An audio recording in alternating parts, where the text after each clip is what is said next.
আসসালামু আলাইকুম বন্ধুরা। তো আজকে আমি নিয়ে চলে এসেছি আজকে একটা নতুন ব্লগ ভিডিও নিয়ে। আমি এখানে বানাবো মটরের ঘুগনি। এখানে আলুটা সেদ্ধ করে নিয়েছি, কুকারে মটরটা সেদ্ধ করেছিলাম, একটু বেশিই সেদ্ধ হয়ে গেছে। দেখুন ঠিকই আছে, একটু বেশি হয়ে গেছে। তো রমজান মাস, সেই জন্য মুখে ইফতারির পরে তো একটু কিছু লাগবেই মুড়ি দিয়ে খাওয়ার জন্য। সেজন্য আমি এই ঘুগনিটা বানাবো। এখানে আলুগুলো আমি এর সাথে সেদ্ধ করতে দিয়েছিলাম একই সাথে, তাড়াতাড়ি সহজেই একটু হয়ে যাবে বলে। মটরটা একটু বেশি সিদ্ধ হয়ে গেছে। এখানে দেখতে পাচ্ছেন আলুগুলো। আমি এবার আলুগুলো ভালো করে ম্যাশ করে নেব। এক একটা আলুর আমি খোলাগুলো শুদ্ধ দিয়ে দিয়েছিলাম, ওইগুলো তাড়াতাড়িতে একটু আমি ভালো করে ধুয়ে তারপরে দিয়েছিলাম। এবার আমি এই আলুগুলো ছাড়িয়ে ভালো করে ম্যাশ করে নেব। তাহলে কি হয়, ভালো করে মটরের সাথে মিলে যায়। আমি তো এইভাবেই করি। বন্ধুরা, আপনাকে কেরাম করে করেন একটু কমেন্টে জানাবেন। আমি এই গ্লাসের সাহায্যে আলুটাকে খুব ভালো করে ম্যাশ করে নেব। এই দেখুন, এটা তো করাই হয়নি।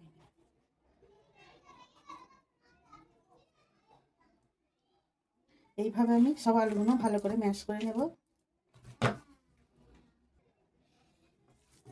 তো দেখুন, এখানে আমার আলুটা ভালোই মাখানো হয়ে গেছে। একটু একটু যদি গোটাও থাকে ক্ষতি নেই, কারণ এটা তো আমি আবার ঘুগনির সাথে রান্না করব। এটা আমি আবার এই মটরে দিয়ে দেব।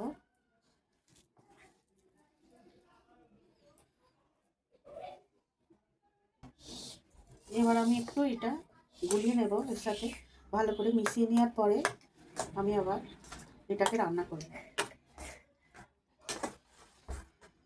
তো দেখুন কত সুন্দর একটা কালার এসছে, আর ওর সাথে ভালো দেওয়াও হয়ে গেছে। এতে আমি আবার আর কিছু একটু পানি অ্যাড করব। পানিটা আগে গরম করে ফুটিয়ে নিয়ে এর সাথে দিয়ে দেব। এতেই আমি মটরটা সেদ্ধ করেছিলাম, এতেই আমি কিছুটা পানি ফুটিয়ে নেবো, কাঁচা পানি দেবো না আমি এতে। এই পানিটা ফুটানো হতে থাক, তারপরে আমি এতে এই মটর সেদ্ধতে দিয়ে দেব। এটা ঘুগনিটা বানাবার জন্য আমি পেঁয়াজগুলো কুচিয়ে নিচ্ছি।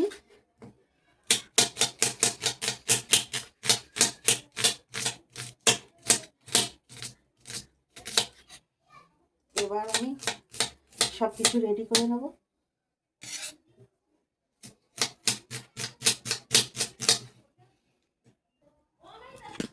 পেঁয়াজগুলো আমার কুচানো হয়ে গেছে, আর এখানে পানিটাও যে আমি ফুটাতে দিয়েছিলাম, পানিটা ভালো করে ফুটিয়ে গেছে। এটা আমি আবার মটর সিদ্ধতে দিয়ে নেব। বেশি দেবো না, অল্প করেই দেবো।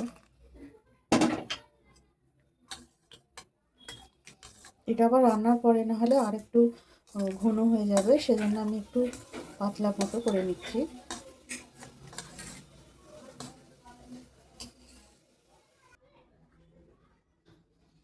এখানটা আমি ঘুগনিটা রান্না করবো, সেজন্যে তেল দিয়ে নিচ্ছি। অনেক বেশি তেল দেবো না, এই তেলেই আমি রান্না করে নেব। তেলটা একটু গরম হতে থাক। এখানে আমার তেলটা গরম হয়ে গেছে, এখানে আমি লঙ্কা তেজপাতাটা দিয়ে নেব। এগুলো একটু হতে থাক, তারপরে আমি পেঁয়াজ কুচিটা দিয়ে নেব। এখানে আমার হয়ে গেছে, এতে আমি পেঁয়াজ দিয়ে দেবো। খুব সহজ উপায় আর খুবই তাড়াতাড়ি হয়ে যায়। শুধু মটরটা সেদ্ধ করতে একটু টাইম লাগে, বাস এটা এক্ষুনি হয়ে যাবে। তো পেঁয়াজটা আমি এখন ভেজে নেবো। এখানে আমি পেঁয়াজটা ভেজে নিচ্ছি একটু, আর একটু হতে থাক, আর একটু ভাজা হতে থাক, না হলে আবার কাঁচা রয়ে যাবে। তো দেখুন এখানে আমার পেঁয়াজটা ভাজা হয়ে গেছে। এটা আমি আবার আদা রসুন দিয়ে নেব। আদা রসুনের পেস্ট একটু বেশি দেবো।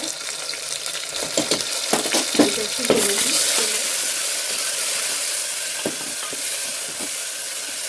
তারপর আমি সব মশলা এটা অ্যাড করবো। তো এখানে আমার সব মশলা রাখা আছে। এবার এতে একে একে সব মশলাগুলো দিয়ে হালকা হালকা পানি দিয়ে মশলাটা ভালো করে কষিয়ে নেব। মশলাটা মশলাটা না ভেজে ভালো করে ভাজা করে নিলে আবার মশলা বন্ধ করে দেবে। মটর সেদ্ধতে নুন দেওয়া ছিল, এই জন্য আমি হালকা করে নুন দেবো, হলুদ গুঁড়ো, লঙ্কার গুঁড়ি, ধনের গুঁড়ি, জিরের গুঁড়ি আর একটু লঙ্কা গুঁড়ো দিয়ে দিচ্ছি। এবার সব মশলাগুলো আমি ভেজে দেবো, আর অল্প অল্প পানি দেবো, নাহলে নিচে আবার ধরে যাবে। মশলাটা আমার কষানো হতে থাক। এইভাবে ঘুগনি রান্না করলে খুব সহজেই হয়ে যায়, অল্প টাইমে, আবার খেতেও খুব সুন্দর লাগে। একবার নিশ্চয়ই বানিয়ে খেয়ে দেখবেন। এইটা আমি হালকা গরম মশলা গুঁড়ো দেবো, সেই সময় দিতে মনে ছিল না আমার, এখন দিয়ে দিচ্ছি। দেখুন, এটা 2-3 মিনিট এইভাবেই কষিয়ে নেবো যতক্ষণ না তেল ছাড়ে। হালকা হালকা তেল ছেড়ে দিয়েছে, আর একটু কষিয়ে নিয়ে তারপরে মটর সেদ্ধটা আমি এর মধ্যে দিয়ে দেবো। তো দেখুন খুব সুন্দর আমার মশলাটা হয়ে গেছে। এর মধ্যে এবার আমি মটরটা দিয়ে নেব।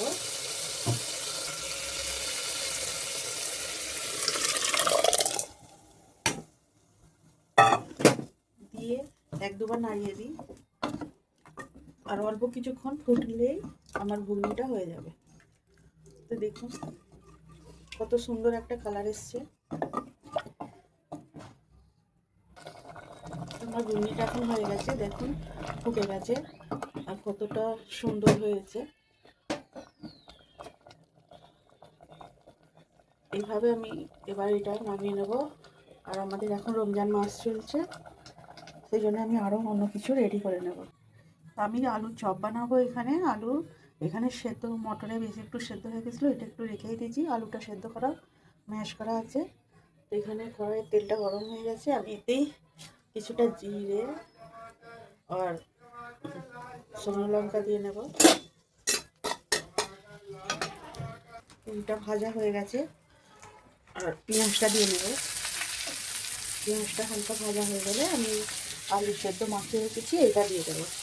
দিয়ে হালকা ভেজে এটা আমি আলুর চপ বানাবো।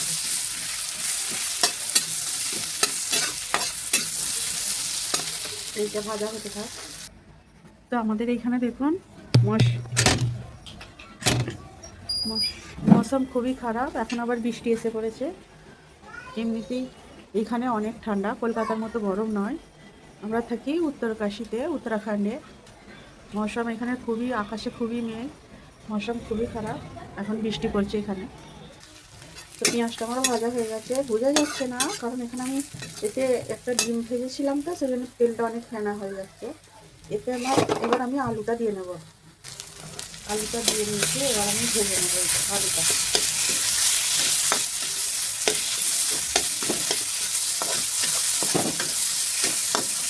খুব সুন্দর করে মিশিয়ে নিয়েছি, কিছু সময় আমি আলুটা ভেজে নেব।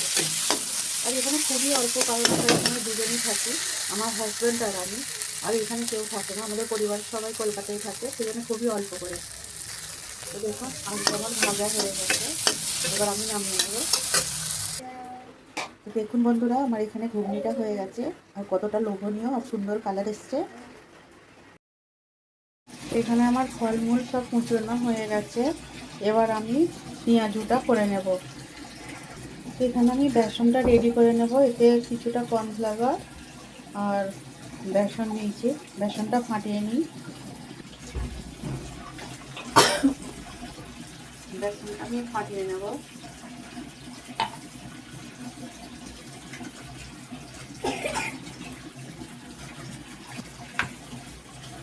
তো এখানে আমার বেসনটা ফাটানো রেডি হয়ে গেছে, দেখতেই পাচ্ছেন কত সুন্দর করে ফাটিয়ে নিচ্ছি। এবার এখানে আমার এই আলুর পেঁয়াজি করবো বলে, আলু চপ করবো বলে রেডি, বেসনও রেডি, তেলও গরম হয়ে গেছে।